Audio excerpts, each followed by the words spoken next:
enough, man. Yeah. You didn't ask me, everything's okay or not. Right.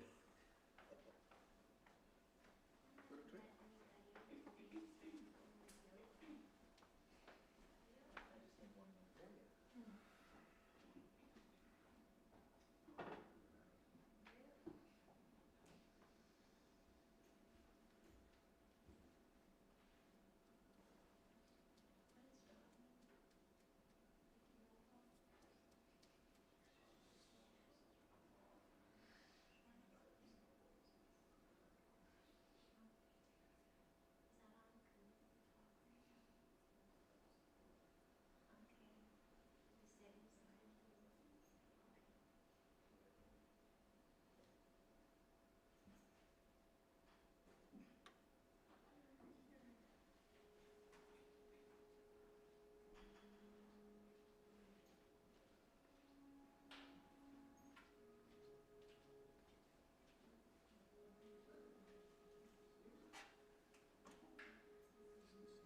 Yeah, yeah. Since when did you have the problem? Since you have to go up? It wasn't there before. So you just read it down and write the signature.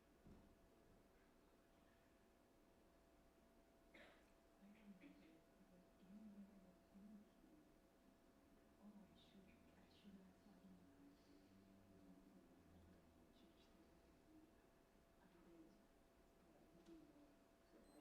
Seriously? She didn't. She says so.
भद्रं कर्णैभिः शृणुयाम देवाः भद्रं पश्येमाक्षभिर्यजत्राः स्थिरैरङ्गैः स्तुष्टुवागं सस्तनूभिः व्यशेम देवहितं यदायुः Om Shanti Shanti Shanti.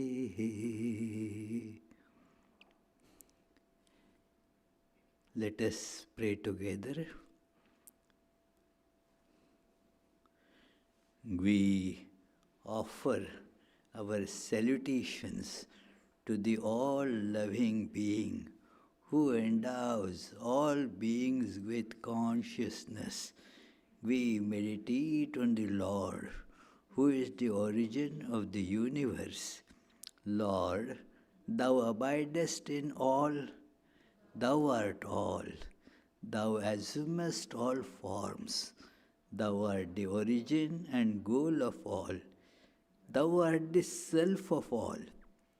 Thou art existence, knowledge, and bliss. Salutations unto thee. May the world be peaceful. May the wicked become gentle. May all creatures think of mutual welfare.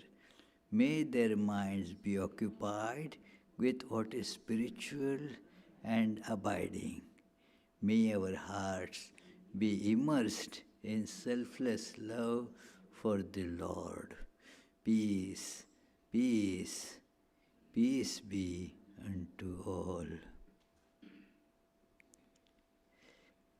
Let us begin today's service with the recital of a wonderful hymn by Shankaracharya. It is titled as Dakshinamurti Stotra, and it will be sung here before us by Ishwari and her younger brother, Argho. Please come forward to do this recital. It's a beautiful hymn, friends. Says that the Lord within is what appears as this whole universe is playing in this form of various different things which keep on shifting and changing. But that which is manifested, the manifestation changes, but the truth, the God within, does not change. So please, they have come from New York last late night, so with their parents.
विश्वं दर्पणदृश्यमानं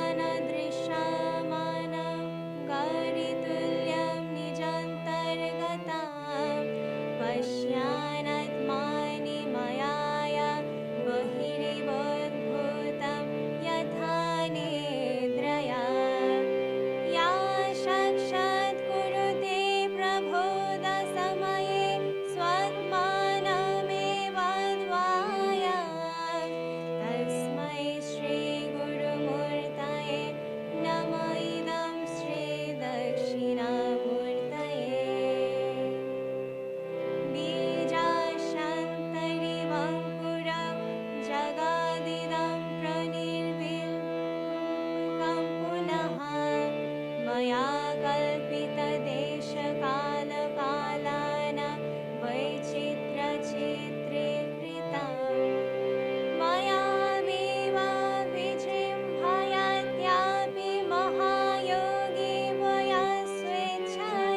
परम अहरनाथ हिमांशु कुमार विद्या भाति चराचर आत्मा वेदं यशैव मूर्तशः नान्यत् किञ्चन विद्यते विमृशतं यस्मात् परस्मत् विभुः तस्मै श्रीगुरुमूर्तये नमो इदं श्रीदक्षिणामूर्तये सर्वत्मत्वमिति स्फुटीकृतं इदं यस्मादनुस्मृतवे तेनस्य श्रवणात् तदर्थमानानध्यानच्च सङ्कीर्तनात् सर्वत्मत्वमहाविभूतिसहितं सदीश्वरत्वं स्वतः सिद्धे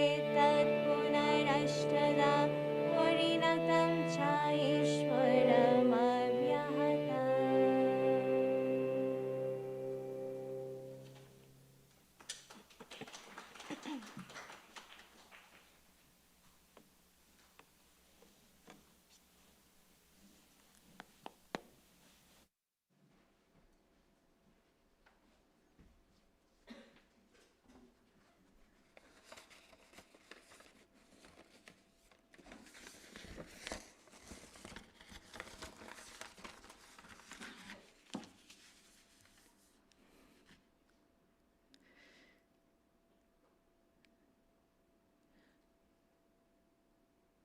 Dear friends,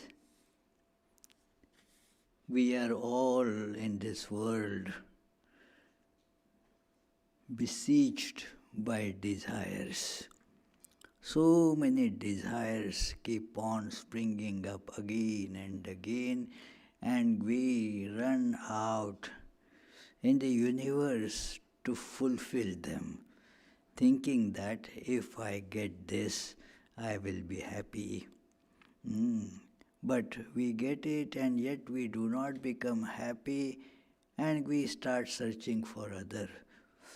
Everything that we look for outside, the search becomes really futile, and one starts noticing that there is something wrong in our search.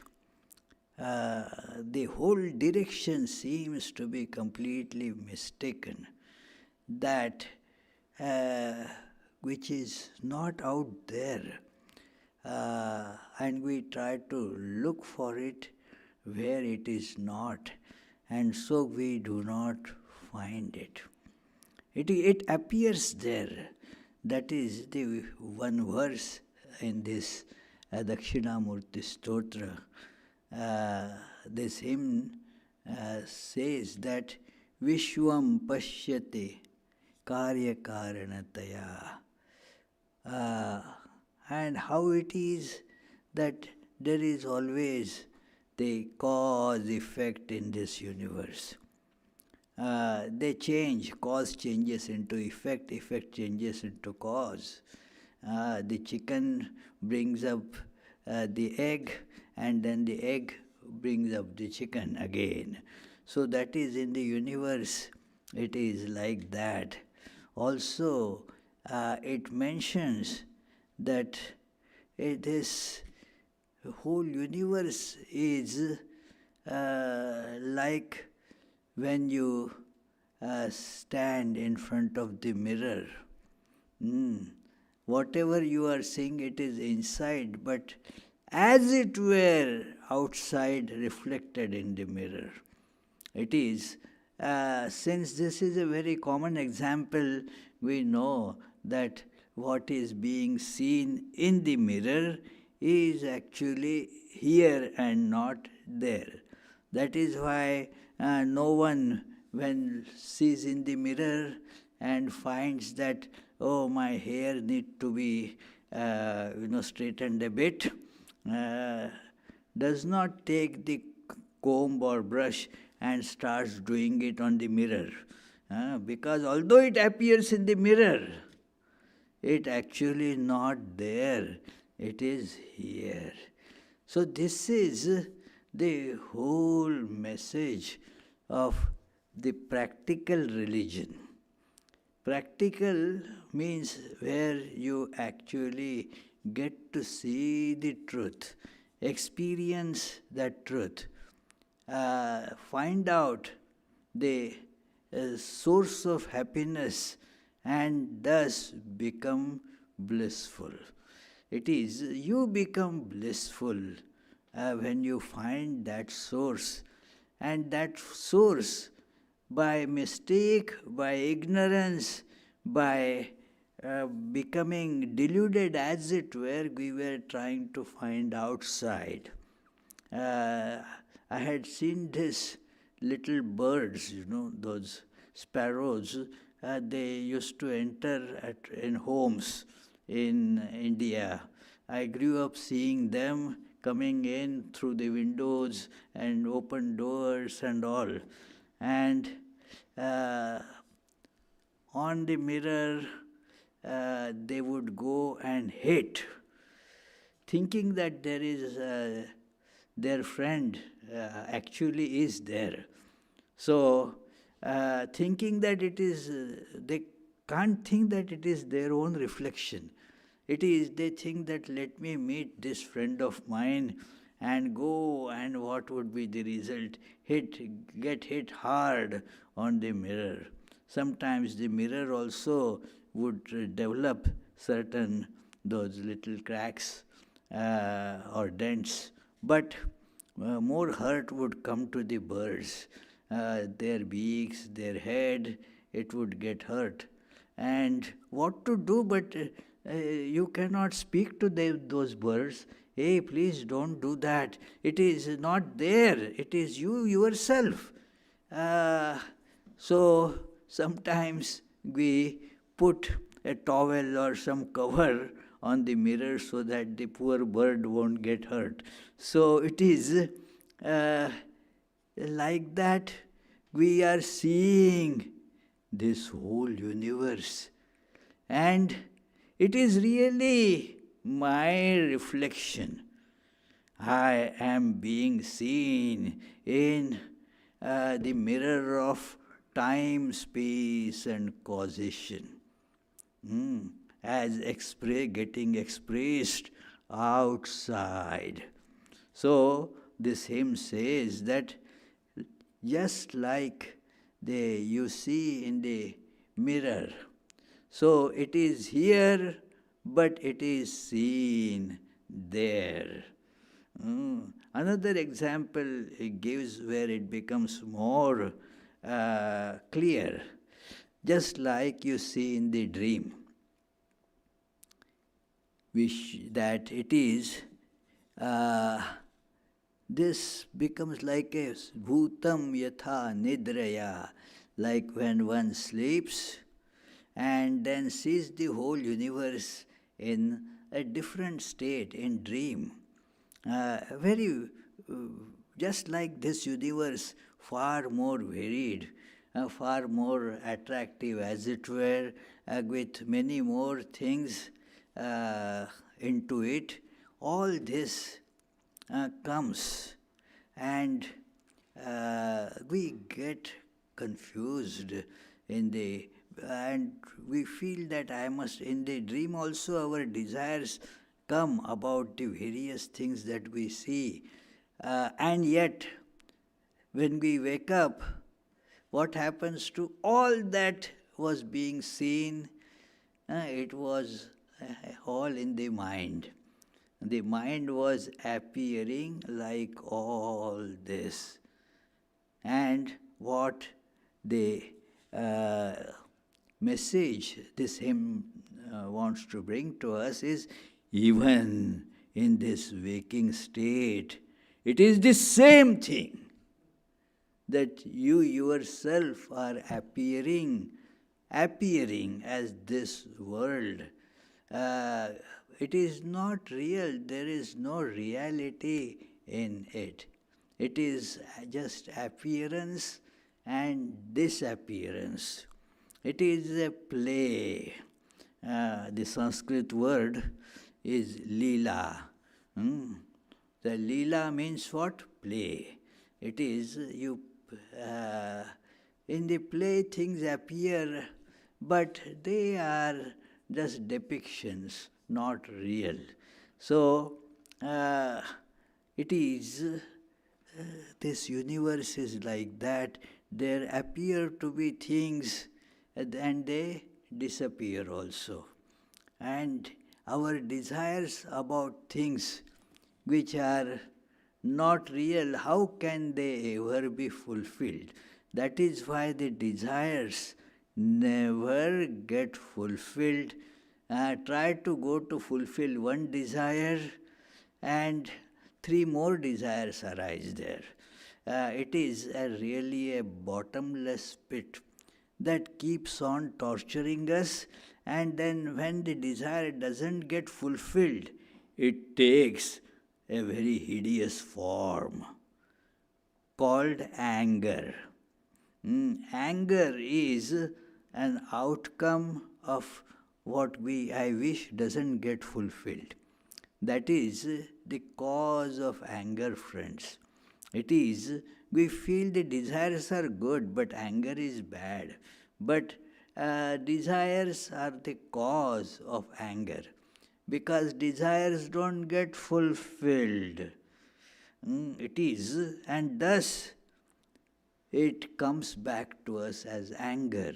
We see something as the cause of not fulfilling the desire. This fellow, this neighbor of mine, or this person is the cause of my desire not getting fulfilled. And then the anger kind of wails up. I want to kill that person or whatever. It is just like, you throw a tennis ball at the wall there. And now it hits the wall, cannot go further. And what happens then to ball? What? Comes back.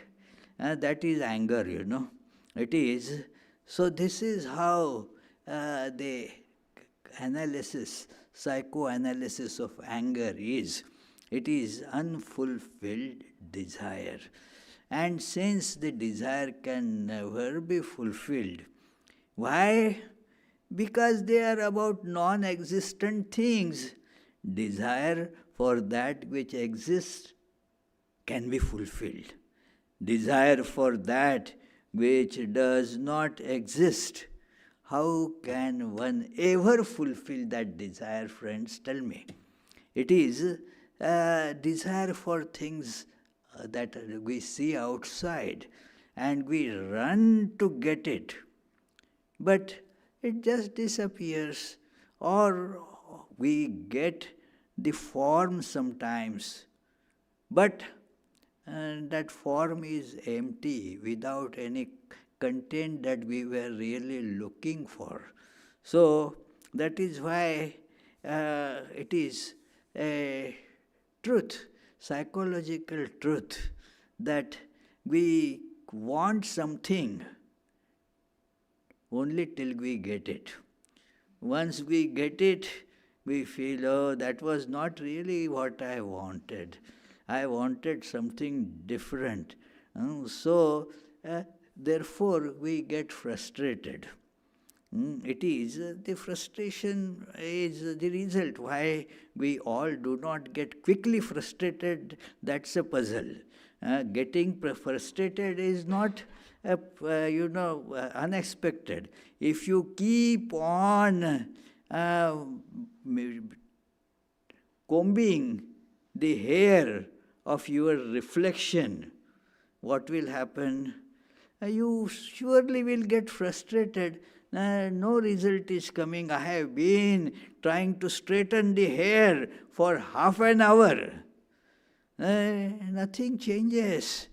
And that is how the frustration would come. In this world, why we see so much of frustration? Because we went headlong to get happiness from things in the world. And we find that, no, I am not getting it. I thought that if I become a millionaire, I will become very happy. It is very foolish, to think like that. Just look at the lives of millionaires. Are they happy lives? You will see, no, they are also having so many problems. Their life is also not happy. Fraught with lot of sufferings and miseries in life. We feel that if I get this, then I will be happy. No, we get millions, and then again still we feel that I am not happy. Then we should analyze and see that the money cannot make me happy. But instead, the message I bring to myself is, no, 1 million was not enough to be happy. Let me get 2 millions. We miss the point that howsoever we get, our happiness is not at all more than any poor beggar begging for things on the street. Only that happiness we get, whether we get millions or are not getting anything, no money. It doesn't really make difference because the millionaire still keeps on begging for more money. What is a desire for any external thing? See the psychology of it, that it is we are begging happiness from that thing outside. And we don't get it, so we go to other something to get a big happiness from that. Don't get there either. The life becomes, therefore, this kind of life of begging. Oh, money, give me happiness. Oh, house, give me happiness. Oh, bed, give me sleep. It is, even if you have the best bed, if there is no peace inside, you won't get sleep. It is, somebody was when I was in North Carolina, was telling that they are asking now for some kind of bed that just moves according to the contours of the body and keeps that memory foam. It is called memory foam. Okay, does it bring sleep and peace? Nothing like that. It is. So therefore, this is begging, oh bed, give me happiness. Oh house, give me happiness. Oh man, bring me happiness. Oh woman, bring me happiness. No, it is just begging, and you don't get anything enough in return. Because it is not there. How can somebody give you if that person is beggar? As Sri Ramakrishna used to tell a story. One king saw that a mendicant was there in the forest, and so he requested him to come to his palace and he will give him a lot of money. The mendicant went there, and then the king went into the chamber inside, and as he was coming out, he saw that mendicant leaving. Hey, why are you leaving? I want to give you many nice things. The mendicant said that, well, I heard that you were asking God, give me bigger kingdom, you give me more money, make my enemies disappear, and so forth. So I thought, instead of begging from a beggar, let me beg it to God. So that is why I am now going away from here. This our condition is because of this mistake. The title of this talk, When Water Becomes Thirsty, is actually a line from one of the very saintly person. He had composed many such beautiful poems. These poems, they are sung together, and it is from Marathi literature. The saint lived sometimes in 18th century, not too long ago. So his name was Eknath. Many of his scholarly treatises, apart from these poems, are also available. Eknath.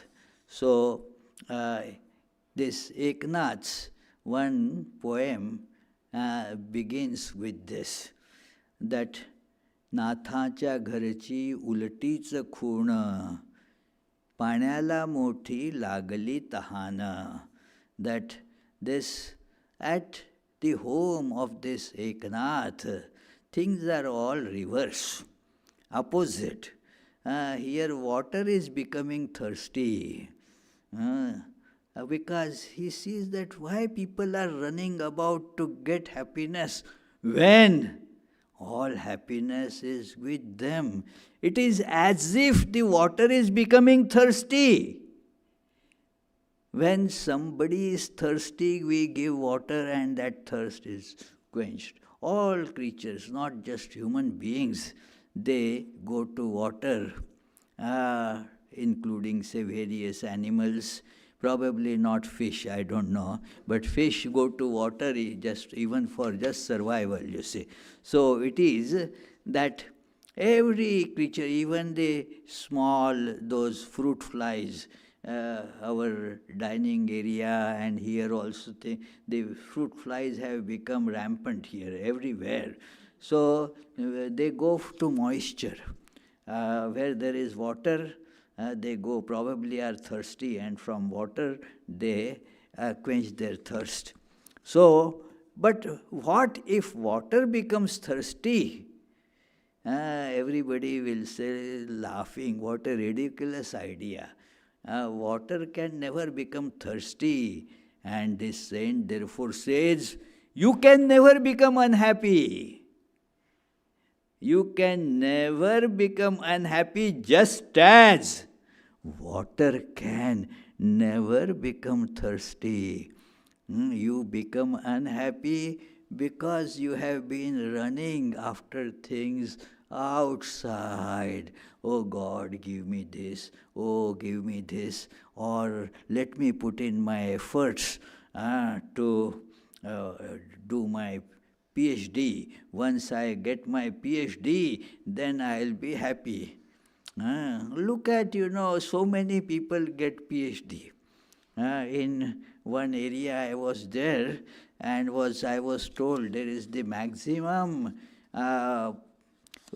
proportion of PhDs in that part. Humorously, it was said that if you hurl the stone up, it will fall on the head of a PhD. So many PhDs are there. But so many unhappy people are also there. So getting PhD doesn't become conducive to becoming happy. Not at all. So therefore, where to look for happiness? And we all want to be happy. There are no two opinions about it. We all want to be happy. We all want to exist also. We all want to know things too. All our urges are actually can be divided into these three. We want to be, we want to exist. Second thing is, we want, especially human beings, we want to know. We therefore strive hard to get knowledge. Even though we have to work very hard, we want to know, not just for money, but just for the sake of finding out the secrets behind this universe. So we try to educate ourselves, we learn ourselves. See how much emphasis is there in all human societies, including the ancient ones, on getting educated. Education, because learning, knowing is one of the primary urges, just as to exist. To exist is just an animal urge common with all animals. Other animals we don't see so much urge to know. They don't have, the donkeys won't start a school for themselves. There won't be, only human beings, they seem to have urge for knowledge. So, we want to know, we want to be, we want to know. And third most important thing is we want a happy existence, not just knowing but becoming happy. I want to be happy. In this world, I feel sad because something else that I want. And thus, till I get that something, I remain unhappy. But even if I get that, I immediately discover that was not what I really wanted. I wanted something different. And then, therefore, the search keeps on going on and on and on. So, this is the whole problem. We want these three things. Our want to be, we want to live. What is that? We are actually, every day that we live, it may sound pessimistic, but not really. We are just going closer and closer to the death. Everything that is born has to die. No doubt about it. That it is everything that is born, howsoever durable it appears, it has to die. There is one nice funny story of Swami Vivekananda. One of his disciples was bringing tea to him, tea for him, and then in a china cup and saucer, he was carrying the tea. Something happened and the cup fell down, and what will happen? The cup got shattered, and this disciple of Vivekananda felt so sad. Oh, I was bringing tea for him and the cup broke. Vivekananda said, oh, these things, they meet death in this manner. They don't die by plague or corona. He didn't use the word corona, that was not, but the plague was very rampant then. So he said, they don't die by plague. They die, they fall down, break, and thus they die. Everything has to die. Whatever, philosophically speaking, anything that has a form. Anything, because the form is limited in space. Without the idea of space, you cannot have the idea of form. Like this. Even the thought has a form. So, all that is limited in this space, and it keeps on changing, and at one stage we see that it is gone. It appears and disappears. That is how this, what we call life here is. One of my teachers used to say, therefore, these are synonymous things, living and dying.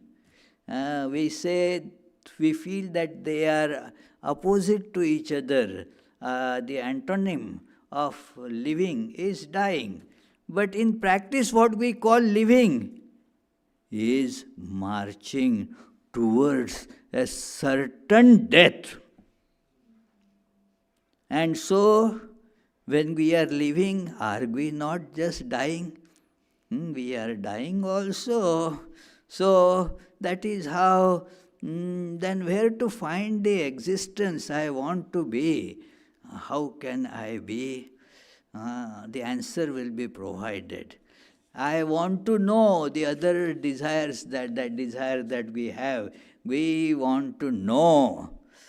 How much do you want to know? Well, you cannot put a limit. I want to know everything. It is, one Upanishad begins with this question. A very well-to-do and good person, he approaches a teacher. This is Mundaka Upanishad, and comes with this beautiful question. Think of this question and the mind of the questioner. The question is, what is it? Knowing which everything becomes known. In this world, our search after knowledge makes that as if it is an infinite progression. Moreover, what we know today seems to be not true. When something more gets discovered, then that thing is falsified. You see that very much in medical science. That some 25 years ago, coconut was considered a big villain. All your heart problems, they ensue from coconut oil. Just shun coconut. So many people, therefore millions in the world, they have shunned coconuts thinking that it is bad. A few years passed, and then the medical opinions changed. No, coconut is very good for you. It should be consumed. Coconut oil is to be used, and so forth. So what is it? Because this is not true knowledge at all. Why? It is like one great scientist. It is, I'm forgetting the name. It may come to me later. That it is, in the beginning of the last century, he had written a book about the nature of science. And then he says that it is, we are measuring shadows. The shadows are being measured very accurately. And then in the morning, when the sun rises, the shadow of a tree would be pretty long, So you measure carefully and say, it was 27 feet, 7 1/4 of an inch. So that much is it. Oh, the person was lauded. Oh, what an important thing the person has discovered, the length of that shadow. After a couple of hours, what happens? Now the sun has come up, the shadow has become shortened, and somebody doubts, is it really 27 feet? And no, let me measure it again. Oh, how foolish that fellow was. It only is about 10 feet. So, earlier, the one who said it is 27 plus some feet got Nobel Prize for this great discovery. And then it was falsified. The one who falsified got Nobel Prize. Breakthrough in science. I don't want to decry this education in science, but we can never get the ultimate truth from that. Moreover, we must remember that it is something changing. So the sage replies that you cannot know things like that. The knowledge is of two types. The knowledge of that which changes and the knowledge of that which does not change. And so he gave a concluding answer to it after explanations that therefore you try to know the self alone, knowing which everything gets known. Know the self, know you who you are. There the search for knowledge ends. There the search for existence also ends. You see that existence which you already are. That body is not you. It is born, it dies. The existence is not there. You are existence itself. You are knowledge itself. And then more stunning discovery, you are happiness itself. You make things happy because they come in contact with you, those things become happy.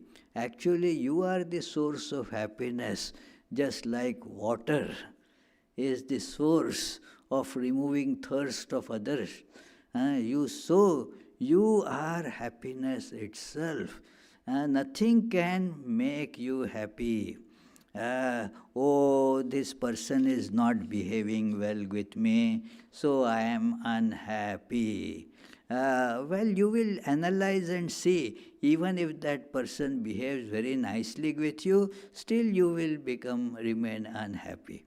It is because the happiness is not in that person. This particular ice cream, I thought that will make me happy, but that was not the right flavor. The other ice cream would have been better. So it is, all such ideas do come. It is, therefore, happiness is not in any object. Happiness is your true nature. Each of us is happiness by our nature. Nothing can add happiness to us. Swami Vivekananda, I'll be reading from that lecture. It is a lecture from his very celebrated treatise, Jnana Yoga.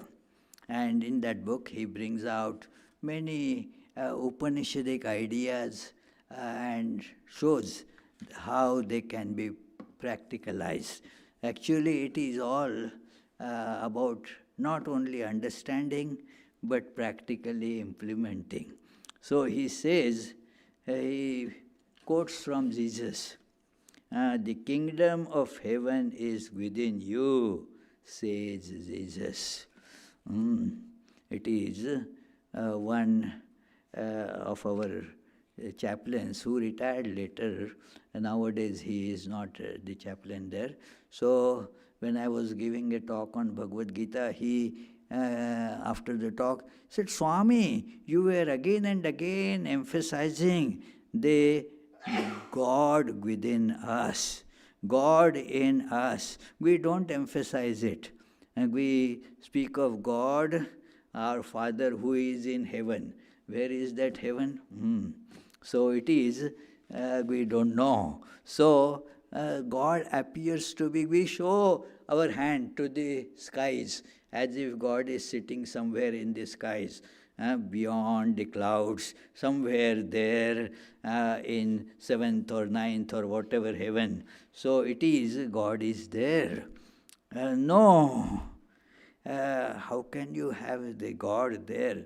The kingdom of heaven. I told him this very statement, that the kingdom of heaven is within you. Does Jesus not say that? He said, yes, it is there. What I want to say is that we don't emphasize it much. It must be emphasized. Then the religion becomes practical. The kingdom of heaven is in each of us. And so there is no reason we will not find it. If it is somewhere in the clouds beyond, then who knows how to find it. But if it is your own nature, There is absolutely no reason that you will not find it. You know you are. And that is the source of kingdom of heaven. Let me continue reading again. So says Vedanta and every great teacher, he that hath eyes to see, let him see. Again he quotes from Bible. Let he that had eyes to see, let him see, and he that had ears to hear, let him hear. Uh, when I first read this statement, I was wondering what is the meaning, what it is this saying. Eyes are meant for seeing, ears are meant for hearing. So why is Jesus saying that let the one who has eyes see? Because although we have eyes, we don't see.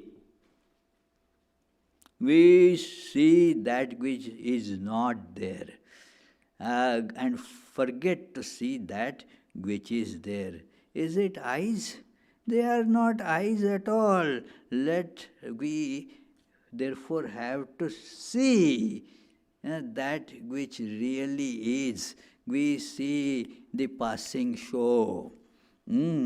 We are seeing a movie, and then the things, all the figures, the events, they happen, keep on passing on. We see all that. Do we see screen?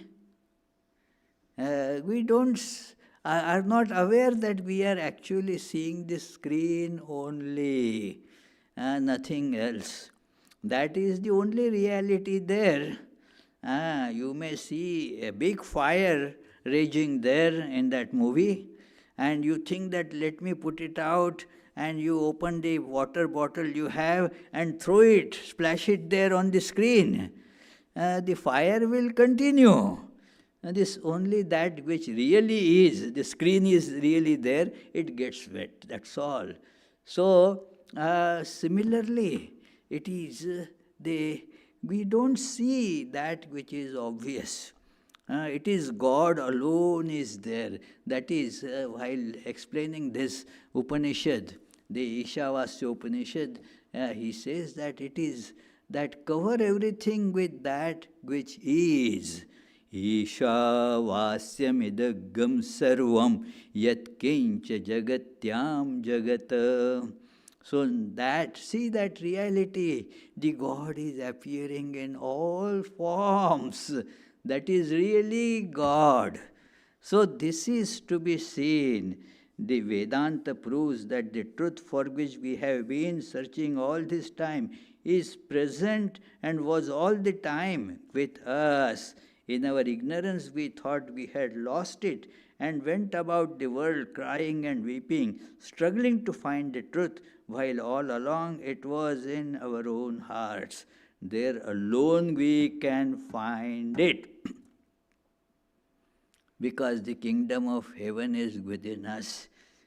See there and you will find it. It is, if somebody is now trying to find Yogatmananda, Swami Yogatmananda, where is he? And is searching me in New York. Because yesterday I was there, So if his search keeps on searching me in New York, he will not find me there because I am not there. So we keep on searching for the reality where it is not. See in the heart, and you will find it in no time. So it is. So it is stop the search outside.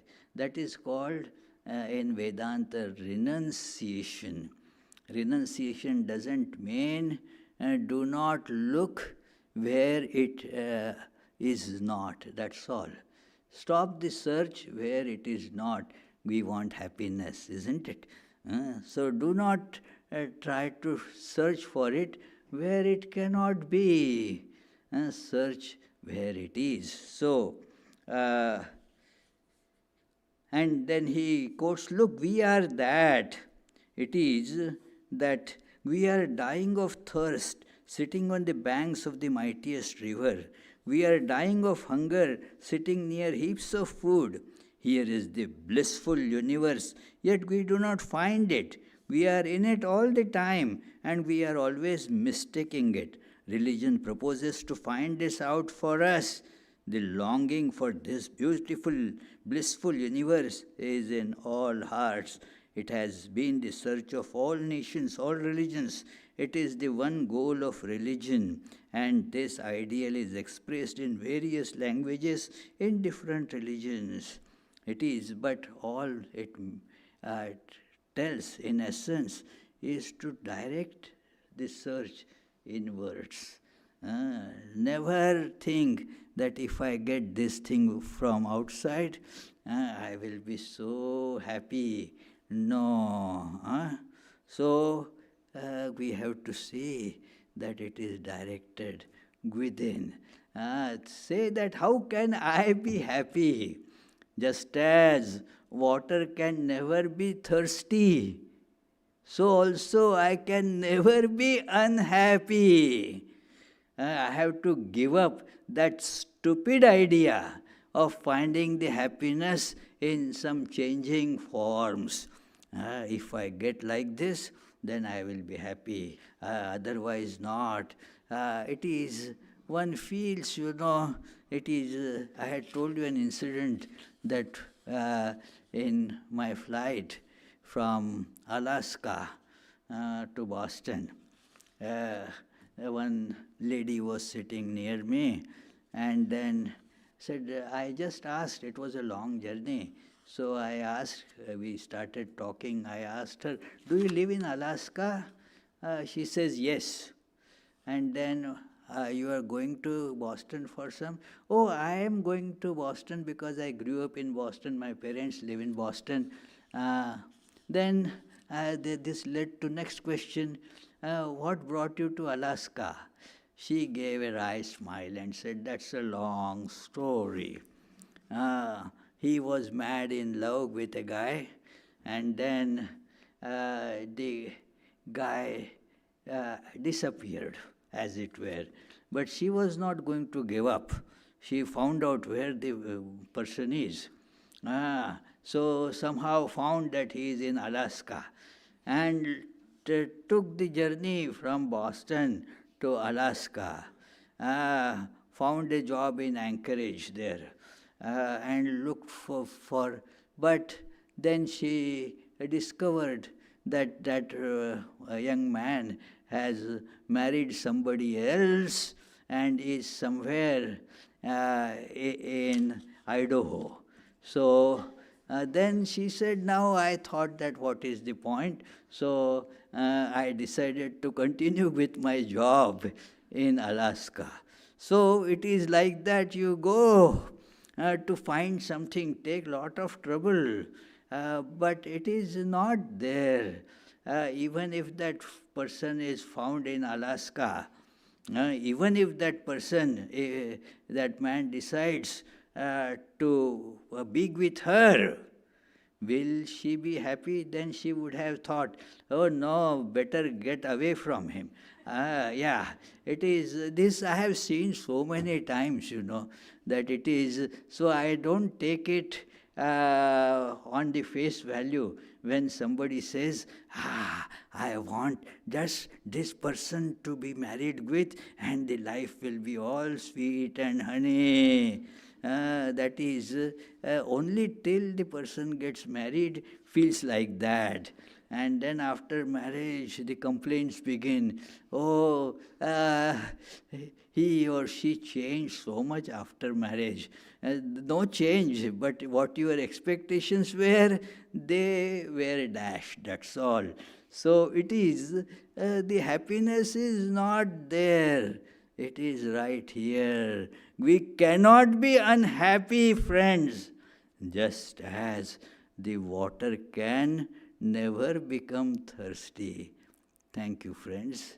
Think about this for half a minute, and then in case if you have questions, feel free to ask. Do you have 4 questions today? Yesterday she had 4, the last Sunday she had 4 questions. Okay. Anyway, is anybody having any question? Nobody has a question. So, anybody on the web? On the web there is a question. Question from Beverly Collins. Hello, Beverly.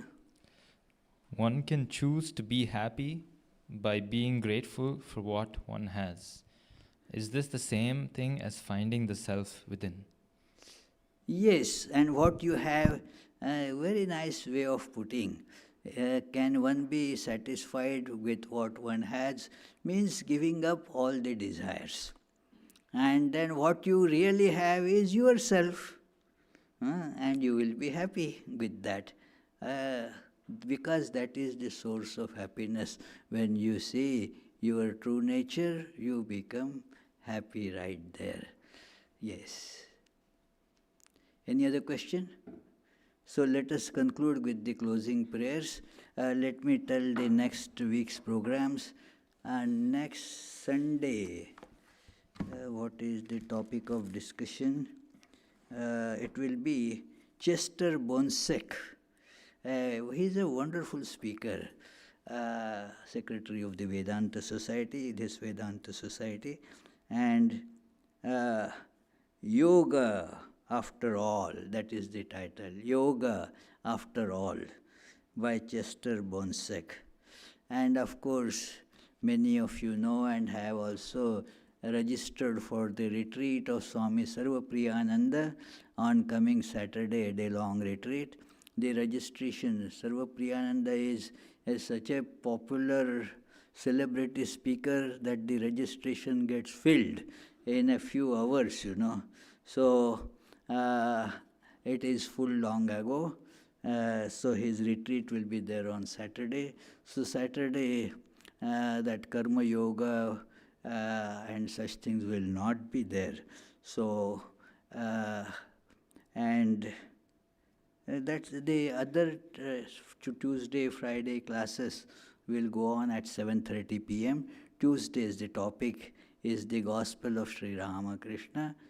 And on Fridays, it is the stories from Srimad Bhagavatam. Every morning and evening, meditations and prayers will go on as usual. So let us conclude with the closing prayers. May the Divine, who is Father in heaven of the Christians, Holy One of the Jewish faith, Allah of the Muslims, Buddha of the Buddhists, Tao of the Taoists, Great Spirit of the Native Americans, Ahur Mazda of the Zoroastrians, and Brahman of the Hindus, lead us from the unreal to the real, from darkness to light, from death to immortality. May the all-loving being manifest himself unto us and grant us abiding understanding and all-consuming divine love. Peace, peace, peace be unto all.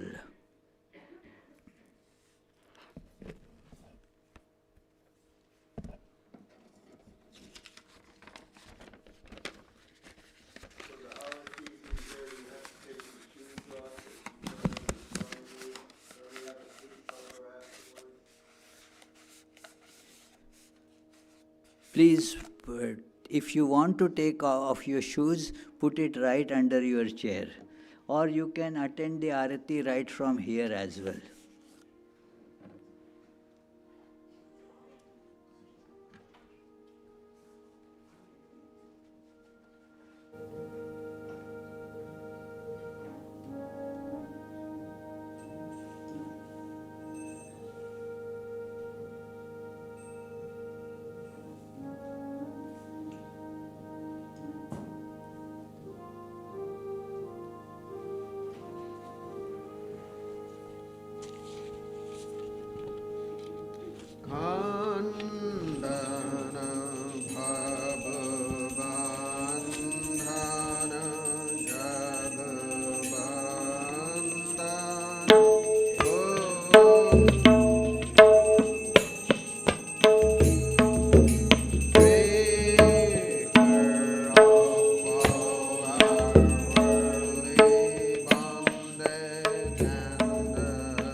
Lord, assuming human form.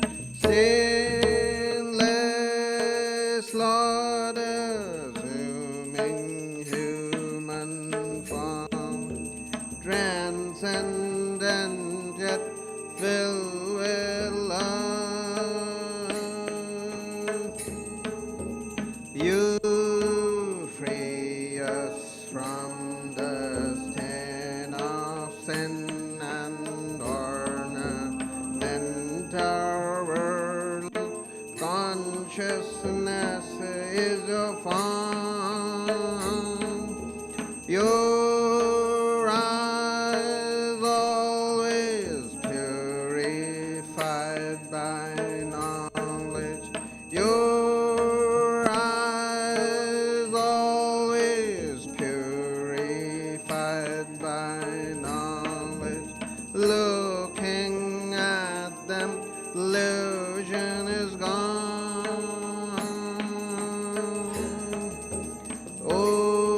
Ocean of shining love and feeling, ever inebriated in your infinite love.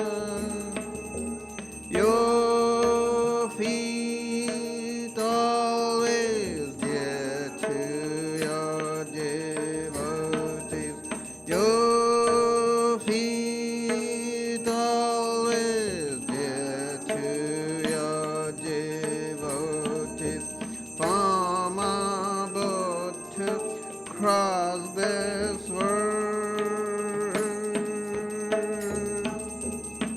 Oh, to us as God incarnate and the Lord of all things, helping us join with you. Your mind's always in the divine light. Your mind's always set in the divine light. We can see through your grace, destroyer of a worldly bond and compassion so infinite is your word. Your life's offered for the world's deliverance. Your life's offered for the world's deliverance, saving us from darkness and fear.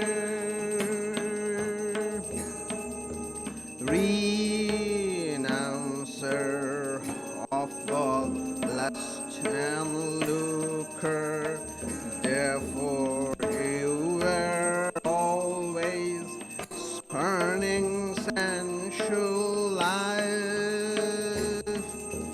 Lord of monks, you are the best of men. Lord of monks, you are the best of men. Grant to us pure love for you. You're fearless and you're free from doubting, with your mind very firmly resolved. Causeless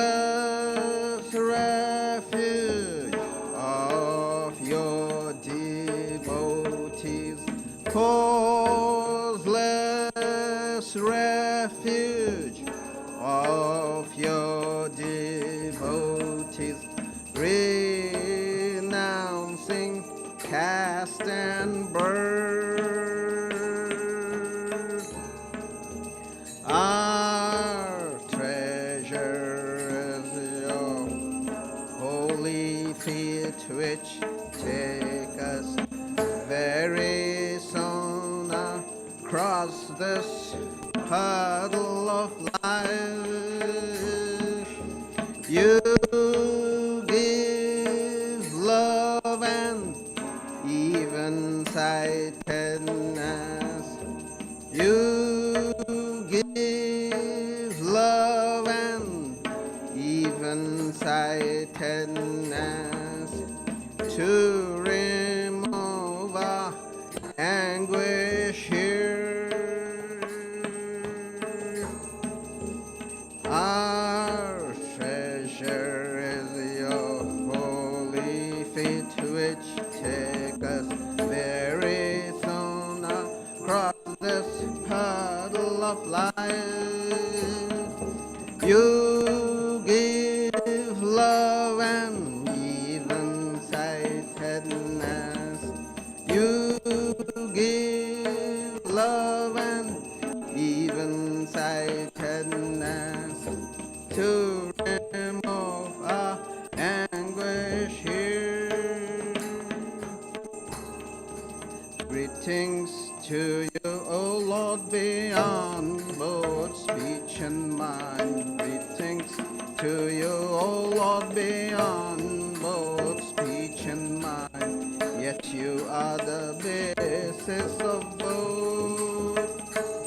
O Lord, yet you are the basis of both. Great light of all lights, let the heart's gate. Great light of all lights, blazing in the heart's gate. Darkness is destroyed by your light. O Lord, darkness is destroyed by your light. Greetings to you, O Lord, beyond both speech and mind. Greetings to you, O Lord, beyond both speech and mind. Yet you are the basis of both. O Lord, yet you are the basis of both. Great light of all lights, blazing in the heart's gate. Great light of all lights, blazing in the heart's gate. Darkness is destroyed by your light. Oh Lord, darkness is destroyed by your light. Telanga, ranga, bhanga. These are all the sounds of mridanga. Telanga, ranga, bhanga. These are all the sounds of mridanga. Children's songs devotees are singing for your worship divine. Spiritual songs devotees are singing for your worship divine. Joy for your worship divine. Haru Haru for your worship divine. Shiva Shiva for your worship divine. Breaker of all our worldly bondage and adored by all, we adore you too. Jai Shri Guru Maharaj Ji Ki Jai.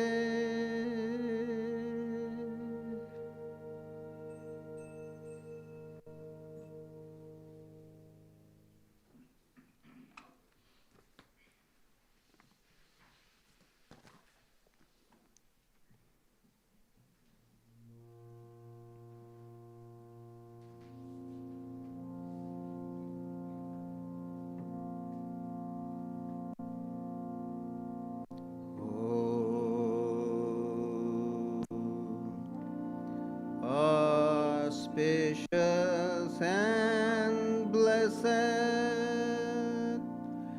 gracious spaciousness sublime, all noble lands you give to us, granting us refuge, all seeing glory. O Mother Divine, our love to you. Creation, preservation, dissolution are your powers, eternal one. Nature's real basis, nature's essence. O Mother Divine, our love to you. We come seeking refuge from anguish. Be our Savior through your deep concern.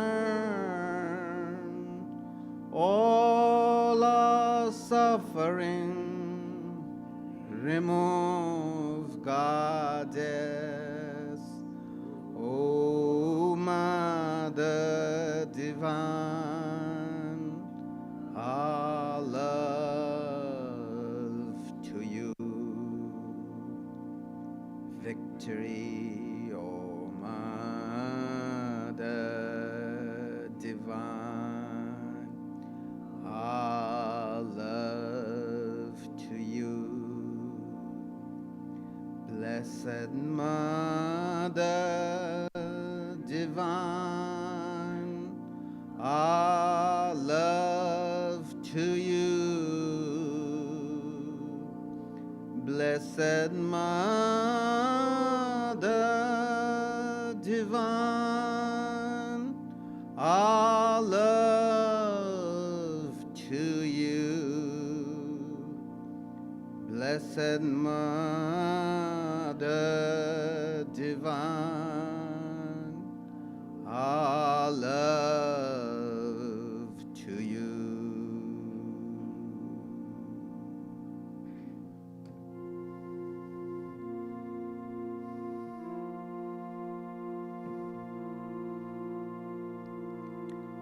Jai Shri Ram Krishna Dev Ki Jai.